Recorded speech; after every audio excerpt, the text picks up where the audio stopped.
Rongga dada Alana terasa kering. Ia seakan tak dapat menghirup oksigen dengan baik. Setelah mendengar ucapan lelaki paruh baya itu, yang memutuskan agar Zain menikah dengannya. Menikah? Ya Tuhan, ada apa ini? Niatnya hanya ingin menolong, kenapa jadi kacau seperti ini? Bak benang kusut yang tak bisa terurai. Alana dan Giselle kini berada di ruang yang berbeda. Meninggalkan Zain dan lelaki paruh baya itu berbicara serius untuk mencari keputusan yang terbaik. Alana berjalan mondar-mandir, sangat resah dengan ucapan lelaki itu. Bagaimana dia jika benar-benar menikah? Oh, semoga saja tidak. Bagaimana ini? Tanya Alana putus asa. Sedangkan Giselle hanya diam mematung. Tak tahu harus berbuat apa.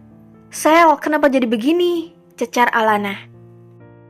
Aku juga tidak tahu, Lan. Balas Giselle tak menyangka masalah bisa sejauh ini. Dia pikir jika mengatakan Alana kekasih Zain dan akan menikah di hadapan orang-orang itu adalah ide yang baik untuk mengakhiri masalah. Semua segera selesai, mereka bisa pulang dan tidur nyenyak. Dan nama baik Zain juga terjaga. Akan tetapi yang terjadi ternyata tidak. Idenya itu malah menambah masalah baru. Sel, bicaralah pada mereka tentang kejadian yang sebenarnya. Ini tidak seperti yang mereka pikirkan. Desak Alana. Giselle menghela nafas berat. Andai dia bisa bicara.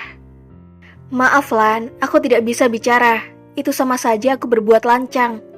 Lelaki itu paman Zain dan dia adalah atasan dediku. Jika aku ikut campur, dediku akan mendapatkan masalah juga nanti. Ujar Giselle dengan lemah dan merasa bersalah. Giselle yang pemberani tiba-tiba cicit karena atasan dedinya. Tentu saja, keluarganya menggantungkan nasib pada keluarga Walter. Maafkan aku, Lan. Pintanya sekali lagi. Aku dengar Zain dan pamannya memiliki hubungan yang buruk. Mereka selalu bersitegang, memperebutkan kerajaan bisnis Walter. Kejadian ini bisa menjadi celah untuk menyerangnya. Jelas, Giselle. Alana meraup wajahnya putus asa. Dia terjebak dalam perangkap Laura. Seharusnya perempuan ular itu yang berada di posisi ini. Sama dengan Alana yang cemas dengan ide gila pernikahan itu, di tempat lain, Zain sedang terlihat sedang bersitegang dengan lelaki bernama Willy. Lelaki parubaya itu adalah paman Zain. Kenapa aku harus menikahinya? Aku tidak mengenalnya. Hardik Zain. Emosinya naik saat pamannya sejak tadi menyuruhnya menikahi perempuan yang telah terperangkap satu ranjang bersamanya. Kau telah membuat berita buruk. Ini akan menjadi skandal Zain menodai seorang gadis. Terang paman Willy. Aku tidak mengenalnya, aku tidak mungkin melecehkannya. Dan dia juga bukan kekasihku. Murka seorang Zain Arsenio Walter, suaranya menggema, memenuhi ruangan saat mengetahui terjebak bersama seorang wanita dan tertuduh melecehkannya. Apalagi mendengar perempuan itu mengaku kekasihnya. Perempuan ini mungkin saja menjebakku, tudingnya. Paman Willy yang duduk di sofa tersenyum miring, menatap keputusasaan keponakannya. Pilihannya hanya kau harus menikahinya. Paman tidak mau kau terseret kasus yang merusak namamu, ujarnya santai. Zain melayangkan tatapan tajam ke arah paman Willy. Kenapa kali ini paman sangat cemas denganku? Cibir Zain pada sang paman sekaligus rivalnya.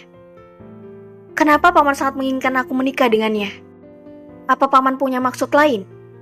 Cecarnya lagi.